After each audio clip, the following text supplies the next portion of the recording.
Hey guys, बहुत बहुत स्वागत है आप लोग का हमारे इस चैनल पे। तो अभी हमारी जीके की सीरीज चल रही थी, बट उसे मैं कुछ देर के लिए स्टॉप कर दिया क्योंकि मैं सोच रहा हूँ प्रैक्टिस सेट ही एक ऐसा जरिया है जिससे बूस्टअप किया जा सकता है।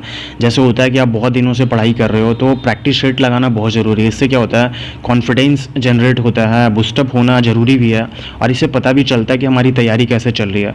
तो आज मैंने एक मॉक टेस्ट लाया है, इससे बेनिफिट ये होने वाला है, कॉन्फिडेंस बूस्टअप होगा और कॉन्फिडेंस जनरेट होगा बहुत ज़्यादा, और बहुत कुछ एडिशनल चीज़ें भी सीखने को मिलने वाली हैं। मैं ऑप्शंस भी सारे डिस्कस करूंगा और बहुत काफ़ी कुछ बताऊंगा जो कि आप लोग अभी देखोगे। तो आई होप आप लोग को बहुत अच्छा लगेगा।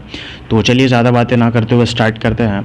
तो देखते हैं, और आप लोग प्लीज़ मतलब सच्चे तरीके से स्कोर कमेंट करना कमेंट सेक्शन में कि कितने स्कोर आप कर पा रहे हो। तो देखिए फर्स्ट क्वेश्चन क्या है। क्वेश्चन नंबर फर्स्ट है, select the most appropriate synonym of the given word. मतलब इसके साइनो बताने हैं। तो देखिए साइनो बताने का मैं अपने चैनल पर टॉप 200 ऐसे करके साइनो एंटो की बहुत सारी वीडियोज़ लाया, तो प्लीज़ आप लोग देखें। और नहीं तो ये मॉक टेस्ट है, तो फिलहाल अभी इस चीज़ को डिस्कस करता हूँ। तो साइनो के लिए सबसे पहले आपको मीनिंग जानना बहुत ज़रूरी है। तो वर्ड हमारे पास क्या है, वर्ड है कोवर्ट। तो सबसे पहले इसका मीनिंग जानना होगा आपको कि कोवर्ट मीन्स क्या होता है। Weak, small, hidden, deep, 4 option दिए हुए हैं। तो ये जितने भी ऑप्शंस हैं इसका मीन तो आप लोगों को पता है कि मीन क्या होता है, बट आपको ये जानना है सबसे पहले कि कोवर्ट मीन्स क्या होता है।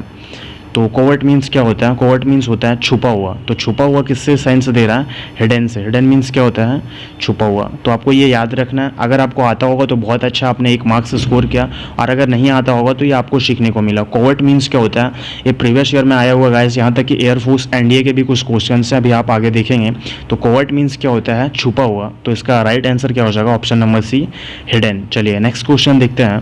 क्वेश्चन नंबर सेकंड देखिए क्या है, select the correctly spelled word. देखिए गाइस, आपके एग्जाम में 2 तरीके से क्वेश्चंस आते हैं। एक आता है कि मिस स्पेल्ड वर्ड लिखा हुआ रहेगा, क्वेश्चंस आप इसे पहले ध्यान से पढ़िए। एक रहता है करेक्टली स्पेल्ड, मतलब 4 ऑप्शन एक ही वर्ड के रहते हैं, एक ही वर्ड के, उसमें से आपको करेक्ट स्पेलिंग जिसकी होती है वो चूज़ करना होता है।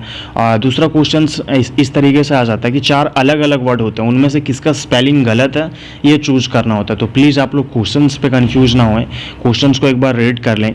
बोला क्या गया है, करेक्टली स्पेल्ड वर्ड, मतलब किसकी स्पेलिंग सही है वो चीज़ें करना है। तो देखिए कैलेंडर की स्पेलिंग पूछी हुई है, तो कैलेंडर की स्पेलिंग क्या होता है आपको कमेंट करना है। Option number A, B, C, D, आप देख ही रहे होंगे चारों ऑप्शन किस तरीके से हैं। बहुत कन्फ्यूजन होता है जब करेक्टली स्पेल्ड चुनने को आ जाता है, क्योंकि एक तरीके से ही सारे लगते हैं, दिखने में तो सारे एक जैसे ही लगते हैं। तो आपको याद रखना है कैलेंडर का जो स्पेलिंग होता है, ऑप्शन नंबर सी इसका राइट आंसर है। LEN आता है और यहाँ पे DAR आता है। आपको याद रखना है, कोई भी स्पेलिंग आपको रटना नहीं है। आप लोग क्या करते हो, हाथ दबा के कॉपी पे या तो बुक पे और रटने लग जाते हो, ऐसा नहीं होता है। कहीं ना कहीं देखिए स्पेलिंग याद करने के कुछ कुछ ट्रिकें होती है, जैसे कहीं पे ER आ रहा है, कहीं पे AR आ रहा है, किसी में डबल चीज़ें कोई चीज़ आ जाती है। तो इस तरीके से आप कॉडवर्ड तरीके से याद रख सकते हो। बाकी कोई बुक वगैरह को फॉलो ना करें इस चीज़ों पर बेनिफिट ज़्यादा इस चीज़ से रहने वाला है कि आप इसको किस तरीके से कर पा रहे हो। तो जैसे मैं अपना व्यूज़ बता रहा हूँ, कैलेंडर में आपको याद रखना है L के बाद यहाँ पे E आता है और यहाँ D के बाद A आता है, ये ज़्यादा इंपॉर्टेंट है। कैलेंडर होता है CALENDER। स्पेलिंग बहुत आता है। अभी हमारे चैनल पे 1-2 दिन में वीडियोस आने वाली है कि मतलब जितने भी मिस स्पेल्ड वर्ड हैं, कौन कौन से आपके प्रीवियस ईयर में आ चुके हैं, वो सारे आएंगे। तो ऑप्शन नंबर सी इसका राइट हो जाएगा क्वेश्चन नंबर 2 का। चलिए गाइस नेक्स्ट देखते हैं क्वेश्चन नंबर 3। देखिए क्वेश्चन नंबर 3 क्या है, select the most appropriate meaning of the underlined idiom in the given sentences. मतलब इडियम पूछा गया ऑप्शन क्वेश्चन नंबर 3 में। इडियम क्या है, take for a ride. Take for a ride का मीन क्या होगा, इसका मीनिंग क्या होगा, रिसीव, चीट, फॉर इंजॉयमेंट या शॉर्ट जर्नी। तो देखिए गाइज, ऑप्शन भी इस तरीके से दिया हुआ रहता है, एग्जामिनर जो सेट करते हैं, ताकि ये बच्चे कंफ्यूज हो जाते हैं। जैसे बच्चे ये सोचेंगे कि टेक फॉर अ राइड है, तो बच्चे कोई टिक कर देंगे शॉर्ट जर्नी पे, या तो फॉर इंजॉयमेंट की नहीं राइड पे चल रहा है तो इंजॉयमेंट होगा, या तो टेक फॉर अ राइड लिखा हुआ है तो थोड़ी सी राइड शॉर्ट जर्नी, इस तरीके से। बट इडियम इस तरीके से रिलेट नहीं होता है, कहावतें ये होती हैं तो इस तरीके से रिलेट नहीं होता है। तो आपको याद रखना है कि टेक फॉर अ राइड का मीन्स क्या होता है, टेक फॉर अ राइड। अगर आपको पता है तो अपना स्कोर करते चलें। आप अभी जो भी क्वेश्चंस करेंगे आपको अगर पता होगा तो फिर सही बात है, नहीं पता हो तो प्लीज़ आप लोग ध्यान से मेरी बातों को सुने। टेक फॉर अ राइड का मतलब होता है चीट करना। क्या होता है, चीट करना। याद रखना है ऑप्शन में इसी तरीके से दिया हुआ है ताकि आप कंफ्यूज हों। जैसे बच्चे टिक लगा देते हैं शॉर्ट जर्नी पे या तो फॉर एंजॉयमेंट पे, यही दो पे बच्चे कंफ्यूज हो जाते हैं, इस पे लगा देते हैं। तो ये इसका राइट आंसर नहीं है गाइस। कंफ्यूज करने के लिए आपको ऑप्शन में दिया जाता है। इसका जो राइट आंसर है वो क्या है, चीट करना। टिक फॉर अ राइट मीन्स क्या होता है, चीट करना। तो क्वेश्चन नंबर 3 का राइट आंसर क्या हो जाएगा, ऑप्शन नंबर बी। अब चलिए नेक्स्ट देखते हैं। नेक्स्ट भी बहुत ज़्यादा इंपॉर्टेंट है और आपके एग्जाम में ना जाने कितनी बार आ चुका है, एनडीए में भी आ चुका है। तो चलिए इस चीज़ को डिस्कस करते हैं। और इस चीज़ पे अभी मैं सब कुछ डिस्कस करूँगा। पहले क्वेश्चंस पढ़ लेते हैं कि क्वेश्चंस क्या है। सॉरी, क्वेश्चंस गलत लिख दिया है यहाँ पे, तो इस चीज़ को नहीं, ये वन वर्ड सब्स्टिट्यूशन है। तो क्वेश्चन नंबर 4 जो है वन वर्ड सब्स्टिट्यूशन है। One who speaks to languages, one who speaks to languages, जो दो भाषाओं बोलता हो ऐसे, तो उसको क्या बोलेंगे, मल्टीलिंगुअल, पॉलीगॉट, बाइलिंगुअल, पॉलीलिंगुअल। तो मतलब इसका राइट आंसर क्या हो जाएगा, देखिए जहाँ पे दो की बात आती है ना, आपको ये याद रखना, टू लैंग्वेजेस आ गया तो दो, मतलब देखिए आपको ये याद रखना, जहाँ पे बाई आ जाए, जहाँ पे डाई आ जाए, तो बाई और डाई का मीन्स क्या होता है, बाई और डाई का मीन्स क्या होता है, दो होता है। तो यहाँ पर टू लैंग्वेजेस है, तो देख सकते हैं आप क्या हो जाएगा, इसका राइट आंसर हो जाएगा बाइलिंगुअल। चलिए मैं कुछ चीज़ें अभी आपसे डिस्कस करता हूँ। देखिए मैं आपसे कुछ चीज़ें डिस्कस करता हूँ। जैसे आपको ये चीज़ें अभी मैंने बताया, बाई आ जाए या फिर डाई आ जाए, तो इसका मीन्स क्या होता है, दो होता है। ये चीज़ें आपको पता है। जैसे मोनो आता है, कई बार लिखा आता है मोनो, तो मोनो मीन्स क्या होता है, एक होता है। और कहीं पे आ जाए जैसे पॉली, तो पॉली मीन्स क्या होता है, मोर देन 2 3 ऐसे बोल सकते हैं आप, क्या मोर देन 3 बोल सकते हैं, मोर देन 3। तो इसको क्या बोल देते हैं, पॉली बोल देते हैं। तो मोनो, बाई, डाई और पॉली पे ये चीज़ें कन्फ्यूजन आपका दूर हुआ होगा।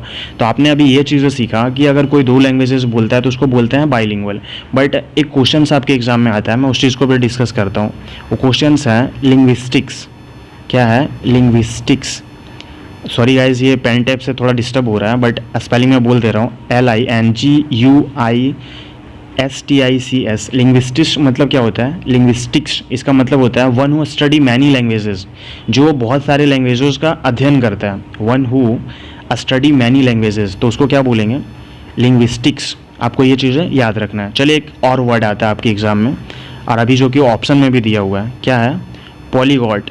तो पॉलीगॉट किसको बोलेंगे, ध्यान से देखिएगा गाइस, मैं बार बार बोल रहा हूँ, मेरी बातों को आप लोग ध्यान से सुने। पॉलीगॉट क्या होता है, one who speaks more than 2 languages. क्या है, इसको आप याद ही रखें, one who speaks more than 2 languages. आपको ये चीज़ याद रखना है, मोर देन 2 लैंग्वेजेस, आपको ये चीज़ याद रखना है। पॉली, देखिए अगर कोई 2 लैंग्वेजेस बोल पा रहा है तो बाइलिंगुअल हो गया, और अगर कोई 2 से ज़्यादा बोल पा रहा है तो उसे पॉलीलिंगुअल ऐसा कोई वर्ड नहीं होता, उसको क्या बोलेंगे, पॉलीगॉट बोलेंगे। अब आपके चलते हैं क्वेश्चंस पे। क्वेश्चंस क्या था, देखिए क्वेश्चंस यहाँ पे ये है, एक बार ध्यान से देखिएगा। वन हु स्पीक्स 2 लैंग्वेजेस क्या बोलेंगे, बाइलिंगुअल बोलेंगे। अगर कोई 2 से ज़्यादा लैंग्वेज मतलब बोल रहा है तो उसको क्या बोलेंगे, पॉलीगॉट बोलेंगे। बट ऑप्शन में देखिए क्या दिया है, मल्टीलिंगुअल, पॉलीलिंगुअल। ये सब कुछ वर्ड होते ही नहीं, आपको कन्फ्यूज करने के लिए दिया गया। अगर कोई, मैं एक बार फिर रिपीट कर रहा हूँ, 2 से ज़्यादा लैंग्वेजेस बोल पाता हो तो उसे पॉलीगॉट बोलेंगे। अगर कोई 2 लैंग्वेज बोल पाता है तो बाइलिंगुअल बोलेंगे। और लिंग्विस्टिक्स कौन से होता है, कौन पर्सन होता है, one who study many languages, जो बहुत सारे लैंग्वेजेस का अध्ययन करते हैं। तो ये क्वेश्चन नंबर 4 था, इसका हमारा राइट आंसर क्या हो जाएगा, बाइलिंगुअल। आई होप गाइज कि इन जो ऑप्शंस में डिफरेंस हैं, आई होप मैं आपको समझा पाया होगा और आप समझ पाए होंगे। तो चलिए नेक्स्ट क्वेश्चन चलते हैं। नेक्स्ट क्वेश्चन देखिए, क्वेश्चन नंबर 5 है। क्वेश्चन नंबर 5, सबसे पहले क्वेश्चन पढ़िए क्या है, select the word which means the same as the group of words given. मतलब वैसा सेंटेंस आपको चूज करना है जिसका मीनिंग सेम हो जो अभी नीचे दिया गया। चूज सुपरलेटिव, मतलब जो सबसे पहले देखिए कि ये जो दिया हुआ है, ये सेंटेंस दिया हुआ है, no other city is as big as Bombay in India. तो ये जो सेंटेंस है ये कैसा है, पॉजिटिव डिग्री है। कैसा है, पॉजिटिव डिग्री है। देखिए गाइस, जहाँ से भी सेंटेंस आपको दिख जाए कि नो अदर से है, या तो फिर देखिए एज है, फिर बिग है, एज है, इस तरीके के जो सेंटेंस होते हैं आप कोडवर्ड याद कर सकते हैं। ऐसे अगर आपका डिग्री ऑफ कंपैरिजन आपको समझ में नहीं आता हो तो प्लीज़ आप लोग कमेंट करना, मैं एक अलग अलग सेशन में ऐसे करके क्लियर कर दिया करूँगा। बट अभी मॉक टेस्ट सोल्व कर रहे हैं तो यहाँ पे जो क्वेश्चन है बस मैं इसको डिस्कस करते हुए चल रहा हूँ। तो ये पॉजिटिव डिग्री हो गई। अब इसमें चूज करना है, 4 ऑप्शन दिए हुए हैं, तो इसमें चूज करना है कि सुपरलेटिव कौन सा है। तो सबसे पहले आपको ये चीज़ें इतना तो क्लियर ज़रूर होगा कि देखिए ऑप्शन ऐसे इल्यूमिनेट करते हैं, चलिए उस चीज़ों पे भी डिस्कस करते हैं। जैसे देखिए यहाँ पे क्या है, बिगर देन, तो ये क्या हो गया, कंपैरेटिव डिग्री, कंपेयर कर रहा है, तो ये ऑप्शन हो नहीं सकता है। देखिए इस पर सिंपल लिखा है Bombay is very big city, तो ये किस तरीके से हो गया पॉजिटिव डिग्री, ये नहीं हो सकता। तो राइट आंसर क्या होगा, Bombay is the biggest city in India. City लिखने भूल गए यहाँ पे, तो क्या होगा, Bombay is the biggest city. सबसे पहले याद रखना है कि बिगेस्ट होता है ये सुपरलेटिव होता है, इससे पहले द आता है, तो इसका राइट आंसर क्या हो जाएगा, option number A, Bombay is the biggest city in India. I hope guys ये चीज़ें आपको समझ में आया होगा। चलिए नेक्स्ट देखते हैं क्वेश्चन नंबर 6। क्वेश्चन नंबर 6 क्या है, चेंज द वॉइस। वॉइस पूछा गया आपसे, क्या, चेंज द वॉइस। तो आई होप आपका वॉइस क्लियर हो। अगर क्लियर नहीं हो गाइस, जो भी टॉपिक आपको इंग्लिश में कंफ्यूज क्रिएट करता हो या तो कहीं भी कुछ प्रॉब्लम हो, तो प्लीज़ आपसे रिक्वेस्ट है कि आप कमेंट सेक्शन में कमेंट करें। मैं अपने तरीके से उस टॉपिक को ही क्लियर करने का कोशिश करूँगा आने वाले वीडियोज़ में। तो चलिए अभी डिस्कस करते हैं। यहाँ पे वॉइस चेंज करना है, हेल्प द पुअर। क्या है, हेल्प द पुअर। तो देखिए गाइस अभी मैं इससे भी बताता हूँ। देखिए अगर हेल्प द पुअर है तो ये सेंटेंस कैसा है, देखिए हेल्प द पुअर मतलब गरीबों की मदद करें, तो इसमें क्या है, सजेशन निकल रहा है, क्या है, सजेस्ट निकल रहा है। तो किसी को सजेस्ट करना है तो सजेशन किस किस मोडाइल से करते हैं, शुड का यूज़ होता है, इतना आपको पता होगा। तो देखिए और ये वॉइस है, तो आपको वॉइस में 2-3 चीज़ें याद रखना चाहिए कि वॉइस में हमेशा जो वर्ब की फॉर्म होती है वो V3 यूज़ होती है और टेंस कभी नहीं बदलता, इतना चीज़ें आपको पता है। और अभी मैंने यहाँ पे बोला कि ये कहीं ना कहीं सजेशन शो कर रहा है और सजेशन के लिए शुड का यूज़ होता है मोडाइल्स में, और मोडाइल्स के बाद जो आता है वो कभी वर्ब की थर्ड फॉर्म नहीं आ सकती है। कभी आप बोलते हो, चलिए मैं इस चीज़ आपको डिस्कस करता हूँ। कभी आप देखिए मैंने बोला अभी कि सबसे पहले ये देखिए कि ये क्या था, सजेशन था, ये क्या था, सजेशन था। तो देखिए सजेशन के लिए मोडाइल्स जो यूज़ होता है वो कौन सा यूज़ होता है, शुड। क्या यूज़ होता है, शुड होता है, शुड होता है। तो अभी मैंने आपको 2 चीज़ें बोला, एक चीज़ ये बोला कि मोडाइल्स के बाद जितने भी मॉडल हैं इसके बाद हमेशा वर्ब की फर्स्ट फॉर्म आती है, कभी भी थर्ड फॉर्म नहीं आ सकती। इसका एग्जांपल आप देख लो, कभी आप बोलते हो कि कैन डन, ये आपने कभी बोला है कैन डन, नहीं, क्या बोलते हो, कैन बी डन बोलते हो, ऐसा बोलते हो ना, कैन बी डन। क्यों, क्योंकि कैन एक मोडाइल है, इसके बाद वर्ब की थर्ड फॉर्म मतलब डन यूज नहीं हो सकता है, तो इसको कनेक्ट करने के लिए बीच में कौन आ जाता है, बी आ जाता है। तो आपको ये चीज़ें आई होप क्लियर हुआ होगा। अब चलते हैं क्वेश्चंस पे। तो देखिए हेल्प द पुअर, तो इसका क्या होगा, देखिए पुअर आर हेल्प, सबसे पहले शुड नहीं आया, ये ऑप्शन नहीं हो सकता। इसमें शुड तो आया है दूसरे ऑप्शन में, बट शुड के बाद मोडाइल के बाद तुरंत वर्ब की थर्ड फॉर्म कर दिया, ये भी नहीं हो सकता। इसमें शुड आया है, बी आया है, बट इसमें देखिए वॉइस में हमेशा थर्ड फॉर्म होता है, इसमें थर्ड फॉर्म नहीं है, तो ये तीनों ऑप्शन गलत हो गए। तो बचा कौन, चौथा, तो ये राइट आंसर हो जाएगा, the poor should be helped. तो आपको ये आई होप क्लियर हुआ होगा। तो चलिए गाइस नेक्स्ट क्वेश्चन की तरफ चलते हैं। नेक्स्ट क्वेश्चन क्या है, चेंज द नरेशन। देखिए नरेशन से भी क्वेश्चंस आते हैं, ये सब चीज़ें प्रीवियस ईयर क्वेश्चन ही हैं सारे गाइस, कहीं एनडीए में कहीं एयरफोर्स में आए हुए हैं। तो चलिए क्वेश्चंस पहले देखिए कि क्वेश्चंस क्या है। Ram said to me what are you doing here. तो सबसे पहले आपको ये याद रखना है कि देखिए हियर है, तो हियर का जो चेंज होता है, सबसे पहले ये देखिए सेंटेंस देखिए सेड है मतलब पास्ट में, तो पक्का यहाँ पे टेंस भी चेंज होगा। तो देखिए सबसे पहले हियर का दियर होता है, तो जहाँ पे हियर है सबसे पहले उसको ही एलिमिनेट कर दीजिए। जैसे देखिए ऑप्शन नंबर डी में यहाँ पे लास्ट में हियर है, तो ये गलत हो जाएगा, ये तो हो ही नहीं सकता है। अब देखिए ये सब में देयर है, ठीक है। अब ये सेड है, तो सेड का क्या हो जाएगा, यहाँ पर टेंस चेंज होगा, तो सबसे पहले एम वाला तो हो ही नहीं सकता है, चेंज होगा। उसके बाद देखिए अब देखिए क्या बोल रहा है, व्हाट आर यू डूइंग मतलब क्वेश्चन पुट कर रहा है और यहाँ पे सेड है, तो देखिए Ram asked me what I was doing there, ये इसका राइट आंसर होगा। अब बोलेगा कि सर ये क्यों नहीं हुआ, Ram asked me that what I was doing there. तो देखिए गाइस जो डेट होता है वो भी यहाँ पे कनेक्टर का काम करता है और व्हाट भी जो होता है वो भी कनेक्टर का काम करता है, तो 2 कनेक्टर एक साथ यूज़ नहीं हो सकते हैं। क्या मैंने बोला, 2 कनेक्टर एक साथ यूज़ नहीं हो सकते, वो सुपरफ्लुअस का केस हो जाएगा। तो क्वेश्चन में यहाँ खुद ही व्हाट दिया होता है, तो इसी वजह से यहाँ पे व्हाट आएगा, डेट यूज़ नहीं हो सकता, तो इस वजह से ऑप्शन नंबर सी भी हमारा नहीं हो सकता। तो इसका राइट आंसर क्या हो जाएगा, Ram asked me what I was doing there. तो आई होप ये चीज़ें आपको समझ में आया होगा और क्लियर हुआ होगा। चलिए नेक्स्ट देखते हैं गाइस, क्वेश्चन नंबर 8। देखिए कुछ एरर के क्वेश्चंस हैं, आई होप मैं इसको अच्छे से समझा पाऊंगा और आप समझ पाएंगे। और जो बच्चे क्वेश्चंस कर पा रहे हैं वो प्लीज़ अपना स्कोर ध्यान में रखते हुए चलेंगे और कमेंट सेक्शन में कमेंट करेंगे। देखिए 8 नंबर क्वेश्चन क्या है, क्वेश्चन से एक बार पढ़िए, each one of us have to work for living. तो देखिए गाइस एक चीज़ मिस्टेक यहाँ पे ये हो गई है कि मैंने ये मतलब ए भी थोड़ा अलग कर दिया था, ये पार्ट ये है, बी पार्ट ये है और बाकी ये सी पार्ट है, तो आपको बताना है एरर किस पे है।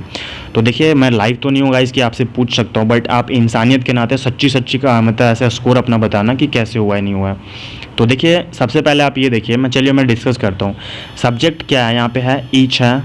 तो ईच जो होता है, जितने भी होते हैं ईच, एवरी, ये सब सारे सेंटेंस कैसे होते हैं, मतलब सॉरी, ये सब सब्जेक्ट जो इतने भी ये वर्ड होते हैं ये सारे सिंगुलर होते हैं। तो ईच के वजह से यहाँ पे हैव नहीं आएगा गाइस।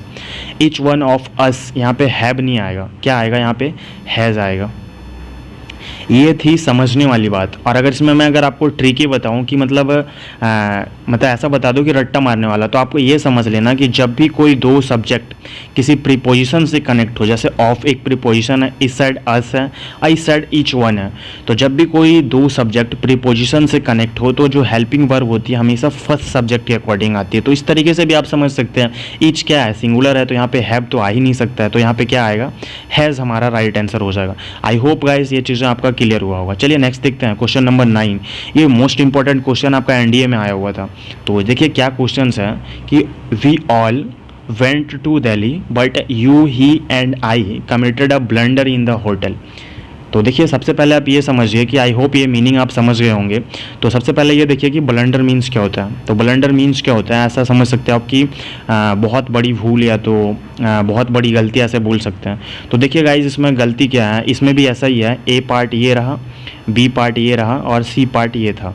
तो इसमें भी गलती देखिए गाइज बी पार्ट में है, यहाँ पे यू, ही एंड आई नहीं आएगा। यहाँ पे देखिए सबसे पहले एक मैं ट्रिक बताता हूँ आपको। ये पर्सन जितने हैं ना, सेकंड पर्सन, थर्ड पर्सन, 2, 3, 1, तो देखिए इसका मैं आपको एक ट्रिक टाइप का बताता हूँ, कैसे मैं अभी डिस्कस करता हूँ। देखिए इसमें ऐसा हो जाता है, आप समझ लीजिए जब भी कुछ सेंटेंस नेगेटिव हो, या तो sentence negative in the sense sentence में कुछ गलतियां हो रही है, मतलब नेगेटिव सेंस निकल रहा है, तो सबसे पहले जो आएगा वो आएगा आई। मतलब आप ऐसा समझ लीजिए, आप अगर कहीं पे सेंटेंस में कुछ गलतियां कर रहे हैं तो सबसे पहले आपको खुद की गलती देनी है, आई होगा। फिर किसकी गलती देनी है, सामने वाले की, मतलब यू, जैसे कि ये सेकंड पर्सन, तो सेकंड पर्सन को देना है। उसके बाद किसकी गलती देना है, जो यहाँ पे नहीं है, मतलब थर्ड पर्सन की। तो थर्ड पर्सन में क्या आता है, ही, सी, इट और कोई नेम आ जाता है। तो आपको ये चीज़ें समझ में आ गया कि अगर कुछ नेगेटिव सेंस है सेंटेंस का, कुछ गलतियाँ हैं, तो सबसे पहले गलती खुद की देनी है। इंग्लिश ग्रामर में सबसे पहले गलती खुद की देनी है, मतलब फर्स्ट पर्सन आएगा, फिर सामने वाले की मतलब सेकंड पर्सन, फिर जो नहीं है मतलब थर्ड पर्सन की। तो आपको ये चीज़ें समझ में आ गया। तो सबसे पहले यहाँ पे क्या आएगा, आप ये चीज़ समझ गए तो आप यहाँ पे क्या आएगा, यू, ही। देखिए सबसे पहले ब्लंडर, मतलब कुछ बहुत बड़ी गलती हो गई।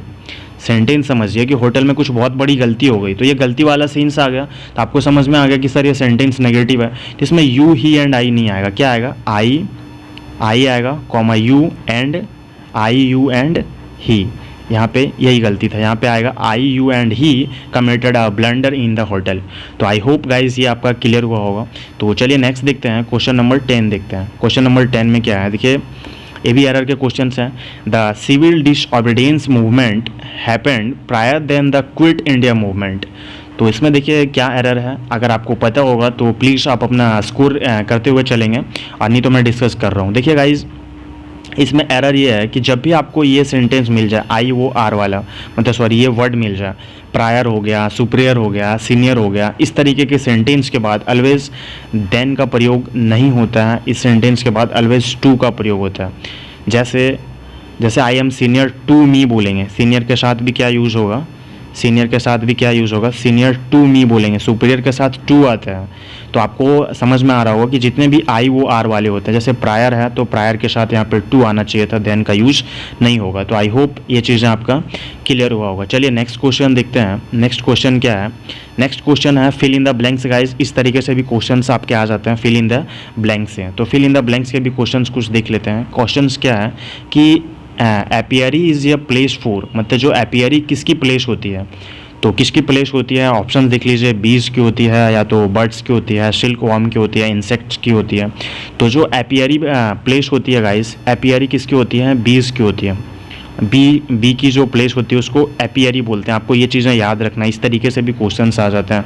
तो देखिए एक चीज़ें मैं और डिस्कस कर देता हूँ, ये भी बहुत ज़्यादा इंपॉर्टेंट है। फिर जहाँ बर्ड रहते हैं, मतलब कि बर्ड्स के प्लेस को क्या बोलते हैं, उसको बोलते हैं एवियरी, AVIARY, एवियरी बोलते हैं। एवियरी बोलते हैं बर्ड्स के। आप इसी में कंफ्यूज हो रहे थे कि सर बीज होगा कि बर्ड्स होगा। तो जहाँ पे भी आपको ये वर्ड देखने को मिल जाए ना, AVES, जहाँ पे भी आपको ये मिल जाए apps, that is use for birds, that is use for birds. तो आपको ये चीज़ याद रखना है। और यहाँ पे क्वेश्चन हमारा क्या था कि apiary is a place for, option इसका राइट होगा बीज। चलिए नेक्स्ट क्वेश्चन देखते हैं। क्वेश्चन नंबर 12 क्या है? देखिए ये बहुत ज़्यादा इंपॉर्टेंट है क्योंकि इसमें बच्चे कंफ्यूज होते हैं और आज मैं ये कन्फ्यूजन दूर करूँगा आप लोगों का। देखिए India is a big country in area, it is bigger than any other country, blank है, फिर रसिया है। देखिए असल में तो यहाँ पे चाइना आना चाहिए था, बट मैंने चाइना लिखा नहीं क्योंकि चाइना से भी इतनी सारी विवाद चल रही है कि मुझे खुद चाइना से नफरत है इस जगह से, इसलिए मैंने चाइना को इंडिया से रिप्लेस कर दिया। बट यहाँ पे चाइना होना चाहिए था अगर मीनिंग से समझ रहे हैं तो आप। खैर छोड़िए, यहाँ पे आपको एरर निकालना है। तो देखिए ऑप्शन कैसे कैसे दे रखे हैं, एक्सेप्ट है, एक्सपेक्ट है, एक्सेप्ट है और एसेंट है।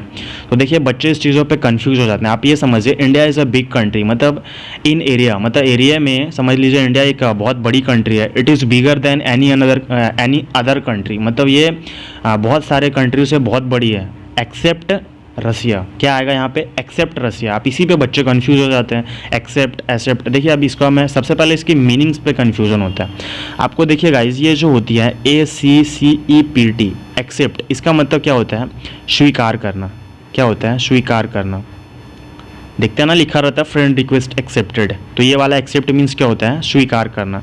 एक ये है एसेंट, एसेंट मतलब भी आप स्वीकार के सेंस में बोल सकते हो, ये इसका साइन है क्योंकि इसका मतलब क्या होता है? सहमति होता है, मतलब इसका होता है एग्री। क्या होता है? एग्री होता है। तो आपको ये समझ में आ गया। अब एक वर्ड है एक्सपेक्ट, बी में क्या दिया है? एक्सपेक्ट। ये एक्सपेक्ट क्या होता है ना? उम्मीद, जिसे आप लोग बोलते हैं एक्सपेक्टेशन, कुछ उम्मीद नहीं रखना चाहिए था, कुछ उम्मीद वाले सेंस में ये होता है एक्सपेक्ट। अब एक वर्ड है एक्सेप्ट, तो एक्सेप्ट क्या होता है? एक वर्ड क्या है? एक्सेप्ट। एक्सेप्ट का मीनिंग निकलता है हिंदी में के अलावा। क्या निकलता है? के अलावा। तो आप यहाँ पे मीनिंग बैठा के देखिए सेंटेंस में कि मतलब रसिया के अलावा इंडिया सभी कंट्री से सबसे बड़ा कंट्री, ऐसा मीनिंग निकल रहा है। तो इस वजह से इसका राइट आंसर क्या हो जाएगा? एक्सेप्ट हो जाएगा। आई होप गाइज आप लोग को इन सब का डिफर समझ में आया होगा। मैं ऑप्शन भी साथ साथ डिस्कस करते हुए चल रहा हूँ, तो आई होप ये चीज़ें क्लियर हुआ होगा। चलिए नेक्स्ट देखते हैं गाइज, नेक्स्ट क्वेश्चन देखते हैं। देखिए 13 नंबर क्वेश्चन है, this is a new version that is an old, option है वंस, फिर मतलब उसमें अपस्ट्रॉफी लगा हुआ और है, फिर वर्जन ही लगा दो सर। तो देखिए वर्जन, देखिए चलिए मैं, अगर आपको आता होगा तो प्लीज़ आप लोग स्कोर कवर करें अपना, नहीं तो मैं चलिए डिस्कस करता हूँ। देखिए this is a new version, यहाँ तक सही है। डेट इज़ एन ओल्ड, सही है। अब यहाँ पे वर्जन नहीं आ सकता, क्यों? क्योंकि दो चीज़ें रिपीट नहीं हो सकती, नाउन प्रोनाउन दो रिपीट नहीं हो सकती है। This is a new version, that is an old version, ये नहीं हो सकता, रिपीट नहीं हो सकता है, तो ये भी नहीं होगा। अब बात आती है कि सर वंस, देखिए वन जो होता है उसका जो अधिकार बताता है वो वहाँ पे अपस्ट्रॉफी एस लगता है। तो यहाँ पे कुछ अधिकार वाला सेंस, जहाँ पे भी अपस्ट्रॉफी लगता है अधिकार का सेंस शो करता है। तो यहाँ पे कुछ अधिकार का सेंस शो कर रहा है, नहीं कर रहा है, तो ये भी नहीं होगा। अब बच्चे कंफ्यूज होते हैं वंस और वन में। तो देखिए बच्चों मैं इसका कन्फ्यूज़न दूर करता हूँ। देखिए दोनों का मीनिंग सेम है, बट यहाँ डिफ़र थोड़ा सा ये आ जाता है कि जो वंस है ये क्या है? प्लूरल है। क्या है? प्लूरल है। और ये जो वन है ये क्या है? सिंगुलर है। क्या है? सिंगुलर है। तो आप खुद बताइए, दिस इज़, ये सारे सिंगुलर हैं, डेट इज़ सारे सिंगुलर हैं, तो यहाँ पे जो आने वाला है वो क्या होगा? सिंगुलर आएगा। तो इसका राइट आंसर क्या हो जाएगा? वन हो जाएगा। This is a new version that is and मतलब ओल्ड वन, तो यहाँ पे राइट आंसर क्या हो जाएगा? Option number B. आप बोलोगे कि सर एक ऐसा करो कि मतलब एक इसका एग्जांपल दे दो कि इसमें वंस आएगा। तो आप ऐसा समझ सकते हो कि जैसे मैंने यहाँ पे आप दीज लिख दो, यहाँ पे आप दोज लिख दो, उस तरीके से भी समझ सकते हो। दीज आर न्यू वर्जन, ऐसा कुछ कर लो। डेटा फिर मतलब दोज आर मतलब ऑल्ड वंस, उस जगह पे दीज दोज आ जाएगा। मतलब जहाँ पे प्लूरल का सेंस आए वहाँ पे वंस आएगा, और जहाँ पे सिंगुलर आए वहाँ पे वन आए। अधिकार वाला सेंस हो करे अपस्ट्रॉफी ऐसा आएगा। वर्जन प्रोनाउन रिपीट नहीं हो सकता, नाउन प्रोनाउन। तो आई होप ये चीज़ आपका क्लियर हुआ होगा 13 नंबर। चलिए नेक्स्ट देखते हैं क्वेश्चन नंबर 14। ये भी बहुत ज़्यादा इंपॉर्टेंट है, बच्चे इस पर कन्फ्यूज होते हैं। ये क्वेश्चन आप बता दो बच्चों, एक टॉफ़ी मेरी तरफ से, वैसे लाइव तो वो नहीं, फिर कभी मिलेंगे तो। She did not demand food, ये एनडीए में आया हुआ है। She did not demand food, blank है मतलब space, she was hungry. She did not demand food blank, she was hungry, क्या आएगा? बिकॉज, एट, ऑल्दो या इफ़ आएगा। तो देखिए she did not demand food, उसने खाना नहीं मांगा क्योंकि वह भूखी थी, या क्या इसका सेंस क्या निकल रहा है? मीनिंग यहाँ पे क्या निकल रहा है? देखिए इसका मीनिंग जो निकल रहा है, इसमें ना बिकॉज आएगा, ना एट आएगा, ना इफ़ आएगा। इसका जो राइट आंसर होगा वो क्या होगा? Although. She did not demand food although she was hungry. उसने खाना नहीं मांगी, मतलब ऐसे हालांकि वो भूखी थी। ऑल्दो का मीन्स क्या होता है हिंदी में? हिंदी में होता है हालांकि। क्या होता है? हालांकि। तो ये चीज़ आप समझ आए। बिकॉज होता है क्योंकि, क्योंकि का सेंस आ रहा है, खुद सोचो। एट का सेंस आ रहा है। इफ़ मतलब अगर इस तरीके, क्योंकि इस तरीके से सेंस आ रहा है। एट मतलब क्या हो जाता है? तक। इस तरीके से कुछ सेंस आ रहा है, नहीं आ रहा है। तो इसका राइट आंसर क्या हो जाएगा? ऑल्दो। इसका ऑल्दो इज मतलब राइट आंसर। चलिए नेक्स्ट देखते हैं क्वेश्चन नंबर 15। 15 भी बहुत ज़्यादा इंपॉर्टेंट है, बहुत ज़्यादा इंपॉर्टेंट है। One who is bad in spellings, मतलब बैड इन स्पेलिंग मतलब ऐसा नहीं समझ लो कि जिसकी स्पेलिंग मतलब ख़राब हो, ऐसे नहीं है। जिसकी बैड हैंड राइटिंग हो, इस तरीके से आप समझ लें। तो इसका जो राइट आंसर हो जाएगा, चलिए मैं इसको आपको कुछ मतलब कोडवर्ड टाइप का बताता हूँ। देखिए बच्चों, अगर आपको आ रहा है तो स्कोर कवर करें, नहीं तो आप ध्यान से सुनेंगे। देखिए जहाँ पे आपको ये वर्ड देखने को मिल गया, क्या? कैको। तो कैको मीन्स ही होता है बैड, आपको याद रखना है। कैको जहाँ पे आपको दिख गया कुछ मतलब बैड नज़र आएगा, जहाँ पे ये दिख गया आपको कैली, तो कैली मीन्स क्या होता है? गुड। आप ऐसा समझ लें, गुड होता है। कैको मीन्स क्या होता है? बैड होता है। कैली मीन्स क्या होता है? गुड होता है। तो यहाँ पे क्वेश्चन ये पूछा गया है कि one who is bad in spellings, तो क्या होगा? कैकोग्राफर। क्या होगा? कैकोग्राफर। कैकोग्राफर उसको बोलेंगे जिसकी बैड हैंड राइटिंग हो, इस तरीके से आप समझ सकते हैं। और कैलीग्राफी क्या हो जाएगा? देखिए ग्राफर मतलब होता है कि कोई पर्सन हो गया, ग्राफी मतलब वो चीज़, जैसे मतलब वन हु राइट्स ब्यूटीफुली, तो उसको बोल देंगे कैलीग्राफर। सुलेख जिसे बोलेंगे, क्या बोलेंगे? सुलेख, जो बहुत सुंदर लिखता हो, कैलीग्राफर। कैकोग्राफर जो बहुत ख़राब लिखता हो। एक वर्ड है कार्टोग्राफर। क्या है? कार्टोग्राफर। इसको भी डिस्कस कर लेते हैं। कार्टोग्राफर, देखिए बच्चों, कार्टो है तो इसको आप कार्ट को चार्ट से याद रख सकते हैं। किससे? चार्ट से। तो मतलब ऐसा समझ लें आप कि मतलब आर्ट ऑफ मतलब ऐसा समझ लें जो मतलब art of making maps and chart, मतलब जो मैप्स बनाता हो, जो चार्ट्स बनाता हो, उसको क्या बोलेंगे? कार्टोग्राफर। तो आई होप ये आप तीनों आपको क्लियर हुआ होगा। कैकोग्राफर जिसकी हैंड राइटिंग मतलब बैड हैंड राइटिंग हो, और जो अच्छा लिखता हो, सुलेख, कैलीग्राफी। कार्टोग्राफर क्या होता है? जो नक्शे बनाता हो, जो चार्ट बनाता हो। तो यहाँ पे पूछा है बैड इन स्पेलिंग्स, तो इसका बैड वाला सेंस किस में आता है? कैकोग्राफर में। तो आई होप ये चीज़ें समझ में आ गया होगा। चलिए नेक्स्ट देखते हैं 16 नंबर क्वेश्चंस। और यहाँ से एक क्वेश्चंस एयरफोर्स में कंफर्म आता है। Form noun of this word. Noun form बताना है किसका? एडमायर का। तो एडमायर का नाउन फॉर्म बताना है। तो देखिए बच्चों, मैं एक आपको कोडवर्ड जैसा बता रहा हूँ जिससे आपको समझ में आ जाएगा। आपने बहुत जगह कुछ कुछ पढ़ा होगा, तो देखिए मैं कुछ अपना भी बताता हूँ। देखिए अगर कोई भी वर्ड है जनरली, तो सबसे पहले आप ना उसमें ईडी वगैरह लगा के देखो। जैसे एडमायर है, एडमायर का एडमायर्ड होता है, बिल्कुल होता है, सेकंड फॉर्म, थर्ड फॉर्म। तो इसका मतलब सबसे पहले ये वर्ड तो वर्ब हो गया। क्या हो गया? वर्ब हो गया। तो एडमायर्ड भी क्या हो गया? वर्ब हो गया। एडमायर्स क्या हो गया? समझ सकते हैं ये V2 V3 हो गया, मतलब वर्ब की सेकंड फॉर्म या थर्ड फॉर्म। एडमायर्स हो गया, ऐसा लग गया तो V5 हो गया। अब दो वर्ड आ जाता है, दो बच जाता है। कौन सा? एक एडमिरेशन और एक हो एडमायरेशन, या तो एडमिरेशन, एक हो जाता है एडमायरेबल।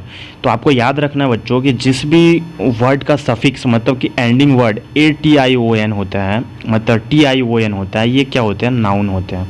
तो यहाँ पे जो इसका राइट आंसर हो जाएगा वो क्या हो जाएगा? एडमिरेशन। सी इज नाउन, ये एडमिरेशन नाउन है। और जिस भी वर्ड के लास्ट में एबल आ गया, मतलब ABLE, एबल। एबल मतलब देखिए जनरली क्या बोलना चाह रहा है? योग्य, मतलब कहीं ना कहीं क्वालिटी दर्शा रहा है। तो जो क्वालिटी दर्शाता है वो क्या होता है? एडजेक्टिव होता है। क्या होता है? एडजेक्टिव होता है। तो ये आपका एडजेक्टिव हो गया, मतलब एडमायरेबल एडजेक्टिव हो गया, एडमिरेशन नाउन हो गया, एडमायर्स और एडमायर्ड क्या हो गया? वर्ब हो गया।